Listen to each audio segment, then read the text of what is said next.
ये है CBN की प्रस्तुति और आप देख रहे हैं एक नई जिंदगी।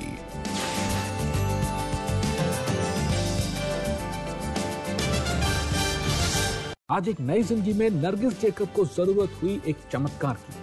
बिमलिंगम के गांव में मुफ्त दवाइयां बांटी CBN ने और मशहूर गायक अनिल कांत का संगीत। असतो मा सद्गमय तमसो मा ज्योतिर्गमय मृत्योर्मा अमृतंगमय।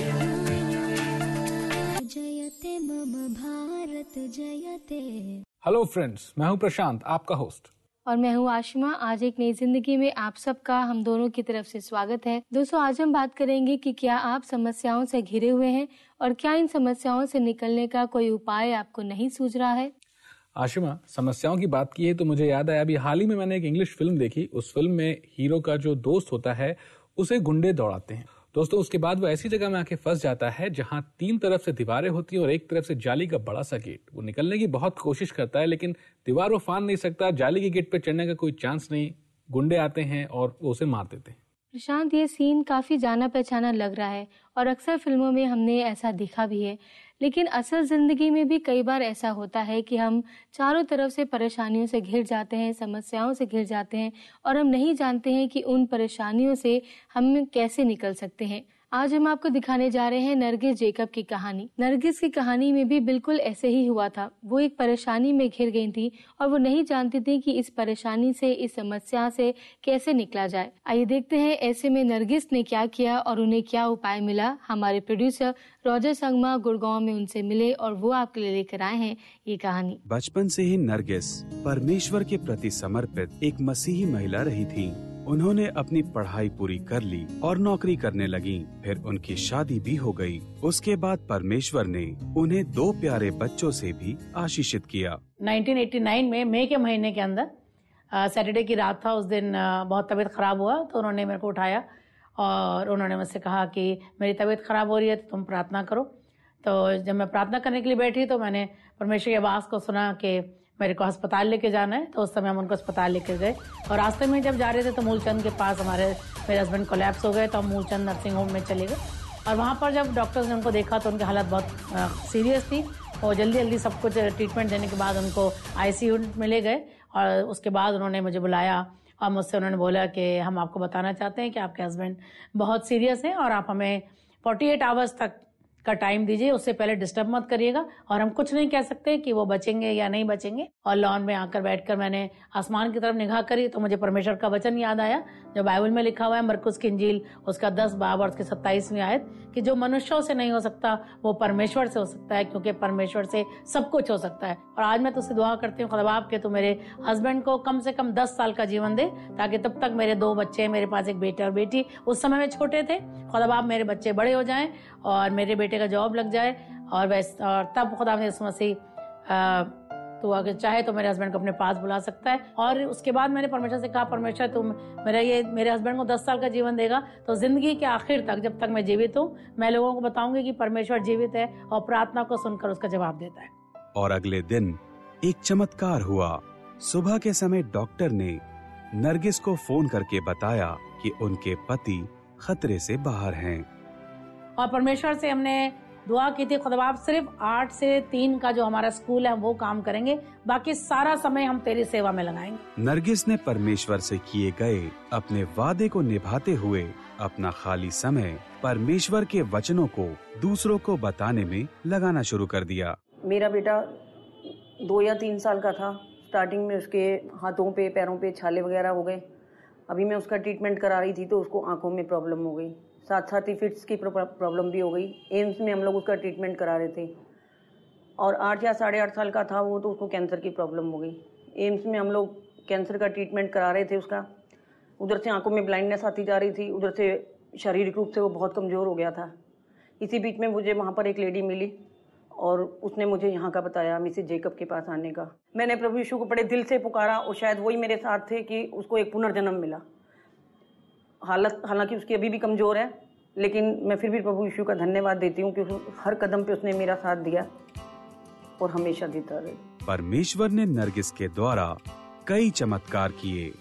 10 साल के बाद 13 जनवरी को नरगिस की उपस्थिति के दौरान उनके पति चल बसे। मेरी बेटी और मेरा बेटा दोनों ही उस समय एक साथ मिलकर मेरे पास आए और ऐसे ही मेरे यहाँ पे रख के बड़े फूट फूट के रोने लगे। तो उसी टाइम मैंने अपने हाथों को उठा के दोनों बच्चों के लिए दुआ करी और दोनों बच्चों ने, खासतौर से मेरी डॉटर ने मुझे बताया कि मम्मी थी तो पापा की डेथ, लेकिन बड़ी पीस थी मम्मी। और उसके बाद फिर मैंने प्रार्थना करी तो परमेश्वर ने मुझसे कहा कि आज तक तू कहती रही कि मैं चंगा करने वाला परमेश्वर हूँ, लेकिन आज से तू लोगों को बताएगी कि मैं जरूरतों को पूरा करने वाला भी परमेश्वर हूँ, क्योंकि मैं माइटी प्रोवाइडर हूँ। नरगिस आंटी जो है उनका मेरी लाइफ में बहुत बड़ा इन्फ्लुएंस रहा है। ये जाता है 13 अप्रैल 95 को, जब मैंने अपने फादर को लूज़ किया था।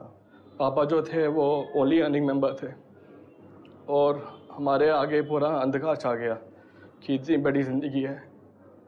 और तभी नरगिस आंटी हमारी लाइफ में आई और उन्होंने हमें बाइबल से काफ़ी आयतें बताई। एक जो आयत जो मुझे अभी याद है, उन्होंने ये कहा था कि Lord says let not your heart be troubled. तो उस समय हमें समझ में नहीं आया, लेकिन आंटी के साथ रह के एक काफ़ी पीस मिला और होप मिला कि आगे ज़िंदगी हम जी सकते हैं बगैर पापा के। तो हमें हमारा विश्वास गॉड पे और बढ़ा और हम आगे बहुत बढ़ते गए खुदा में। फिर खुदा ने संभाला, तब से लेके आज तक खुदा ने किसी चीज़ की कमी नहीं की। हर एक खर्चे को आसमान के खजाने से पूरा किया। दोनों बच्चों को परमेश्वर ने अच्छे से अच्छा जॉब दिया। लाइफ में दोनों बच्चे सेटल्ड हैं, मैरिड हैं। मैं ग्रैंड मदर हूँ, मेरे पास 2 ग्रैंड चिल्ड्रन हैं और मैं खुदा आपका शुक्र करती हूँ कि प्रभु यीशु मसीह सच्चा है, जीवित परमेश्वर है और उसका वचन सच्चा है और आज भी हाँ और आमीन के साथ पूरा होता है। नरगिस की कहानी में आपने देखा किस तरीके से यीशु मसीह उनके साथ खड़े रहे और उनकी सहायता करी। नरगिस के जीवन में हमने देखा कि भले ही वो परेशानियों से घिरी हुई थी, लेकिन यीशु मसीह उनके साथ थे और यीशु मसीह का वादा है कि वो हमें कभी नहीं छोड़ेंगे, कभी नहीं त्यागेंगे। कई बार जब हम लोग हर तरफ परेशानियों से घिर जाते हैं, वो हमारे लिए एक जंग की तरह हो जाती है और आप इस जंग में कभी भी अकेले नहीं होते हैं, क्योंकि यीशु मसीह उस जंग को अपना लेते हैं और आपके साथ हर परेशानी में खड़े रहते हैं। जो बात अभी आपने बताई, मुझे बाइबल में से वो राजा यहोशापात की कहानी याद आ गई। दोस्तों, यहूदा के राजा यहोशापात को जब चारों तरफ से दुश्मन ने घेर लिया तो जानते उन्होंने क्या किया? उन्होंने किसी मनुष्य से नहीं, उन्होंने अपने आप को दीन किया, प्रभु के सम्मुख गए और परमेश्वर से पूछा कि अब हम क्या करें। परमेश्वर ने कहा, यहोशापात और पूरे इजराइल, युद्ध तुम्हारा नहीं, युद्ध मेरा है। और उसके बाद परमेश्वर ने उनके लिए युद्ध लड़ा, उन्हें तलवार भी चलानी नहीं पड़ी, उनके सारे दुश्मन आपस में लड़के मर गए। मैं आपसे कहना चाहता हूं दोस्तों, चारों तरफ से आप घिरे हैं परेशानी से, युद्ध आपका नहीं, युद्ध परमेश्वर का है। वो तभी होगा जब यीशु को अपने जीवन में आप आवाज देंगे। मेरे पीछे इस प्रार्थना को करिए। प्रभु यीशु मसीह, मैं विश्वास करता हूं कि आप परमेश्वर के पुत्र हैं और आप इतने सामर्थी हैं कि मेरे सभी संकटों को, सभी परेशानियों को मेरे सामने से हटा दें। प्रभु, आज मैं आपको अपने जीवन में पुकारता हूं। प्रभु, इस युद्ध को, इस लड़ाई को मैं नहीं लड़ सकता। मैं आपके सम्मुख आता हूं। प्रभु, मुझे क्षमा करें, मेरे पापों से मुझे मुक्त करें। प्रभु, मेरे युद्ध को आप लड़ें। अपना जीवन आपके हाथों में सौंपता हूं। जिंदगी भर आपकी आज्ञा मानूंगा और आपके पीछे चलूंगा। आमीन। आमीन। परमेश्वर का धन्यवाद हो इस प्रार्थना के लिए। दोस्तों, हमें यकीन है कि आप इस बात को याद रखेंगे जो प्रशांत ने आपके लिए प्रार्थना की है, कि आप किसी भी परेशानी में, किसी भी युद्ध में अकेले नहीं हैं। यीशु मसीह आपके साथ खड़े हैं। अगर आप परमेश्वर के बारे में और जानना चाहते हैं, जब आप हमसे संपर्क करते हैं, आप हमसे ये पुस्तक God is a good God, ये पुस्तक मंगवा सकते हैं। ये हमारे पास इंग्लिश और हिंदी दोनों भाषाओं में उपलब्ध है। इसे आप ज़रूर पढ़िए। इसमें आप परमेश्वर के बारे में और जान पाएंगे। इसको मंगवाने के लिए आप हमें SMS कर सकते हैं या फिर स्क्रीन पर दिए गए नंबर पर हमें फ़ोन कर सकते हैं। अगर आपकी कहानी नरगिस के जैसे है तो आप अपना अनुभव हमारे साथ बांटिए। हम आपसे मिलना चाहेंगे, आपके अनुभव को लोगों तक पहुंचाना चाहेंगे। अपना अनुभव हमारे साथ बांटने के लिए हमारे प्रार्थना भवन में आप फोन कर सकते हैं या हमारी वेबसाइट cbnindia.tv पे लॉग ऑन कर सकते हैं। हमें आपके संपर्क का इंतजार रहेगा, लेकिन फिलहाल समय हो गया एक छोटे से ब्रेक का। हम बस यूं गए और यूं लौटे एक नई जिंदगी में। ब्रेक के बाद देखेंगे कैसे बिमलिंगम के गांव में राहत लाया CBN। ब्रेक के बाद आपका स्वागत है और आप देख रहे हैं एक नई जिंदगी। दोस्तों, जब हमारे घर में बीमारी आ जाती है तो जाहिर सी बात है कि दुख का माहौल चारों तरफ फैल जाता है। भीमलिंगम के घर में भी मलेरिया ने कोहराम मचा रखा था। और हमारा परमेश्वर तो दयालु परमेश्वर है। परमेश्वर ने वहां पे भेज दिया सीबीएन को। तो सीबीएन ने कैसे करी मदद भीमलिंगम की, आइए देखते हैं।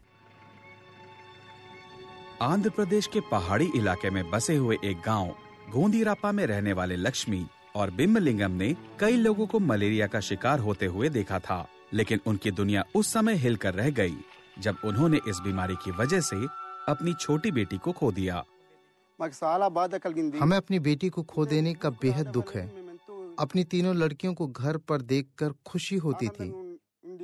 जब उसे बुखार हुआ, हम उसे डॉक्टर के पास लेकर गए, पर उसे बचा नहीं पाए।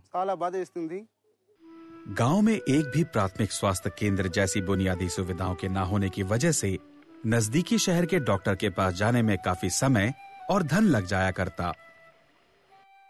हमारे यहाँ आसपास कोई अस्पताल न होने की वजह से हमें दूर बस में जाना पड़ता है और उसकी वजह से हमारा समय और पैसा काफी खर्च हो जाता है। हर साल बरसात के मौसम में मच्छर मलेरिया के कीटाणु अपने साथ लाते हैं। जागरूकता की कमी और खुद को मच्छरों से बचाने के साधनों की कमी के कारण गांव वालों को कई सालों से काफी परेशानियों का सामना करना पड़ रहा था। जब भी मैं किसी छोटी लड़की को देखती हूँ, मुझे अपनी बेटी याद आ जाती है। अगर हमारे पास मच्छरदानी को खरीदने के पैसे होते तो शायद हमें अपनी बेटी को खोना ना पड़ता। एक मच्छरदानी की कीमत उनके कई दिनों की मजदूरी थी। उनकी समस्याओं को सुनने के बाद सीबीएन ने उनके गांव का दौरा किया ताकि उन्हें मच्छरदानी, चिकित्सा और रोग निरोधक सुविधाएं उपलब्ध कराई जा सके। मैं शुक्रगुजार हूँ सीबीएन फाउंडेशन की टीम का, जो हमारे गांव में आए और गांव के लोगों की समस्याओं को देखकर कैंप का इंतजाम किया। उन्होंने दवाइयों का वितरण किया और मच्छर विरोधी छिड़काव समाधान से पूरे गांव को सुरक्षा प्रदान की। मैं उनका तहे दिल से शुक्रिया करता हूं। लक्ष्मी मच्छरदानी और दवाइयां पाकर बहुत खुश है, जिसके कारण उसके बाकी के परिवार वालों को मच्छरों के काटने से सुरक्षा मिल सकेगी। इससे पहले हमारे गांव में कभी कोई नहीं आया, परंतु आप लोग यहाँ आए और आप लोगों ने यहाँ पर निःशुल्क चिकित्सा शिविर और मच्छरों को मारने के लिए छिड़काव किया। मैं सीबीएन का बहुत बहुत धन्यवाद करता हूँ।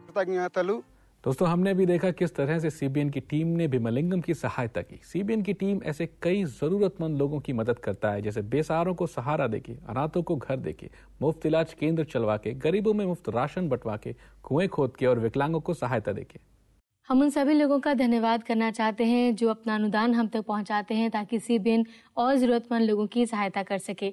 जब आप अपना अनुदान हम तक पहुंचाते हैं, आप सीबीएन के पार्टनर बन जाते हैं और इसके लिए आपका बहुत बहुत धन्यवाद। अगर अब तक आपने हमारी सहायता नहीं करी है और आप अपनी सहायता हम तक पहुंचाना चाहते हैं तो ये बहुत ही आसान है।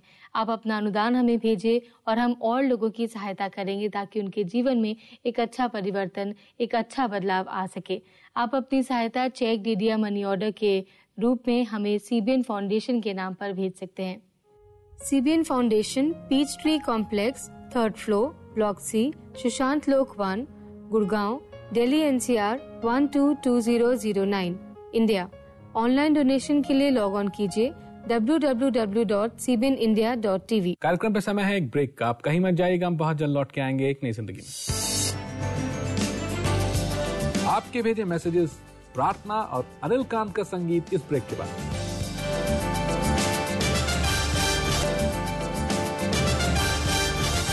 ब्रेक के बाद आपका स्वागत है और आप देख रहे हैं एक नई जिंदगी। दोस्तों, जो लोग परमेश्वर पर विश्वास रखते हैं वो किसी भी परेशानी में अकेले नहीं होते हैं, क्योंकि हर परेशानी में परमेश्वर उनके साथ खड़े रहते हैं और उनको हर मुश्किल से निकालने का समाधान भी देते हैं। दोस्तों, आप विश्वास रखें, परमेश्वर आपके साथ है हर परिस्थिति में। इस समय हम आपकी भी रिक्वेस्ट को पढ़ते हैं और आपके लिए प्रार्थना करते हैं। आइए आपकी रिक्वेस्ट को देखते हैं। हमारे पास एक एसएमएस है, ये सुमन का है। ये लिखती हैं, हम बहुत परेशानी में हैं क्योंकि हमें आर्थिक तंगी, हमारे और हमारे परिवार के लिए प्रार्थना करें। सुमन, जैसा कि आपने देखा और जैसा हमने बताया, युद्ध परमेश्वर का है। परमेश्वर आपके साथ है, चिंता मत करिए, हम प्रार्थना करेंगे, सब ठीक हो जाएगा। हम सुमन के लिए तो जरूर प्रार्थना करेंगे। उसके साथ साथ एक और एसएमएस है जो हमें नीलम ने भेजा है, और नीलम लिखती हैं कि वो अपने परिवार में एक फाइनेंशियल क्राइसिस से गुजर रही हैं, उसके लिए प्रार्थना चाहती हैं। नीलम, हम आपके लिए भी प्रार्थना करेंगे जैसे हम सुमन के लिए करेंगे। हम आपको बता दें, इस समय टीवी स्क्रीन पर जो आप नाम देख रहे हैं, ये उन लोगों के नाम है जो अपने एसएमएस और ईमेल्स हमें भेजते हैं। दोस्तों, हम आपको बता दें कि हमारे प्रे एजेंट्स आपके लिए एक एक रिक्वेस्ट के लिए प्रार्थना कर रहे हैं, इसलिए आप इसी तरीके से अपने एसएमएस और ईमेल्स हमें भेजते रहिए। लेकिन इस समय हम प्रार्थना करना चाहेंगे सुमन के लिए, नीलम के लिए और उन सब के लिए जो इस समय हमारे कार्यक्रम को देख रहे हैं। आइए हम प्रार्थना करें। धन्यवाद देते हैं परमेश्वर इस दिन के लिए, और सारी आदर और महिमा आपको देते हैं प्रभु। हम प्रार्थना करना चाहते हैं सुमन और नीलम के लिए प्रभु। ये दोनों अपने परिवारों में आर्थिक तंगी से गुजर रहे हैं परमेश्वर।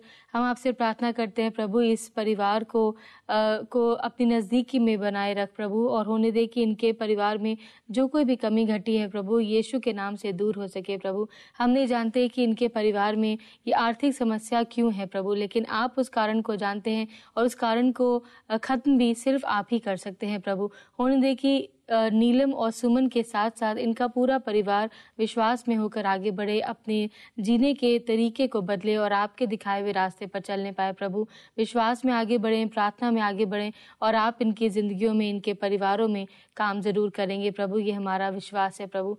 इस प्रार्थना को सुनने के लिए, इसका उत्तर देने के लिए आपका धन्यवाद करती हूँ, और इस प्रार्थना को यीशु के नाम से मांगती हूँ, आमीन। आमीन। दोस्तों, हमने हमारे कार्यक्रम पर पहले कई बार बताया है, और हम आपको एक बार फिर बताना चाहते हैं कि जब भी आप प्रार्थना करते हैं तो अपने मन में किसी भी बात का संदेह ना रखें, क्योंकि परमेश्वर आपके साथ है और वो आपकी किसी भी प्रॉब्लम को सॉल्व कर सकता है। प्रॉब्लम चाहे बीमारी की हो, चाहे आर्थिक समस्या हो, कितनी भी बड़ी प्रॉब्लम क्यों ना हो, लेकिन वो परमेश्वर से बढ़कर नहीं है। इसलिए विश्वास में होकर बिना संदेह के आप परमेश्वर से प्रार्थना करते रहिए। जी बिल्कुल।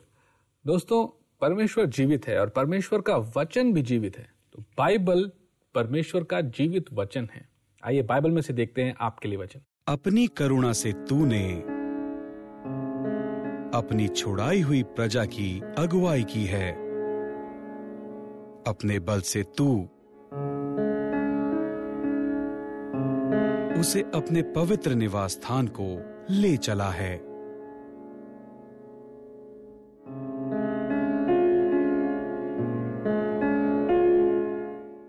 दोस्तों, अब हम आपको बताने जा रहे हैं अपने एक नई जिंदगी के न्यूज़लेटर के बारे में। ये बहुत ही इंटरेस्टिंग है। ये न्यूज़लेटर हमारे पास इंग्लिश और हिंदी दोनों भाषाओं में उपलब्ध है। इसे हमसे ज़रूर मंगवाइए। इसमें हम जो आपको कहानियाँ दिखाते हैं, जो हमारे प्रोड्यूसर्स लोगों से मिलते हैं और आपको बताते हैं, हमारे प्रोड्यूसर्स के बारे में आप इस न्यूज़लेटर में भी पढ़ सकते हैं। इस न्यूज़लेटर को मंगवाने के लिए आप हमें एसएमएस कर सकते हैं। अगर आपको न्यूज़लेटर हिंदी में चाहिए तो आप टाइप कर सकते हैं NH। अगर इंग्लिश में चाहिए तो आप टाइप कर सकते हैं NE। अपना नाम लिखें, अपना पता लिखें, और उसे आप भेज सकते हैं 9910401010 पर। दोस्तों, अब समय है आपसे इजाजत लेने का, लेकिन जाने से पहले हम आपसे कहना चाहते हैं, आज जो आशीष आपने पाई है, ये प्रोग्राम देख के और प्रभु यीशु मसीह से प्रार्थना करके उस आशीष को अपने पास मत रखिए, लोगों को बताइए प्रभु यीशु मसीह के बारे में, एक नई जिंदगी कार्यक्रम के बारे में। हमसे प्रार्थना करने के लिए हमारे प्रार्थना भवन पे आप फोन कर सकते हैं, या अपने प्रार्थना निवेदन SMS के द्वारा आप हमें भेज सकते हैं। जाने से पहले हम आपके लिए लेकर आए हैं भाई अनिल कान की मधुर आवाज में ये खास गीत, मेरी रूह खुदा की प्यासी है। हम आपसे फिर मिलेंगे इसी समय इसी चैनल पर। तब तक के लिए गॉड ब्लेस यू। जय मसीह की। मेरी रूह खुदा की प्यासी है, मेरी रूह खुदा की प्यासी है, मेरी रूह खुदा की प्यासी है, मेरी रूह खुदा की प्यासी है, मेरी रूह जैसे हिरनी पानी के नालों को तरसती है, मेरी रूह खुदा की प्यासी है, मेरी रूह खुदा की प्यासी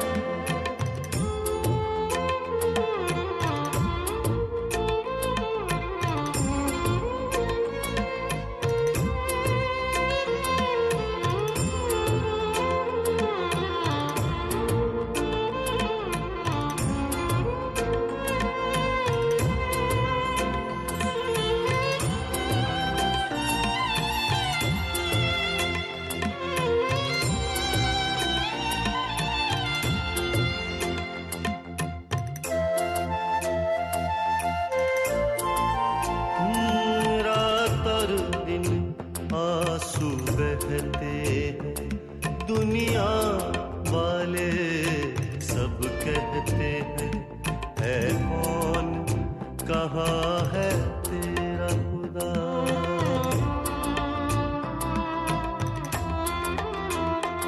क्यों है इतना बेचैन ये दिल, क्यों जान ये गिरती जाती है, होगा किस दिन दीदार तेरा, कब हो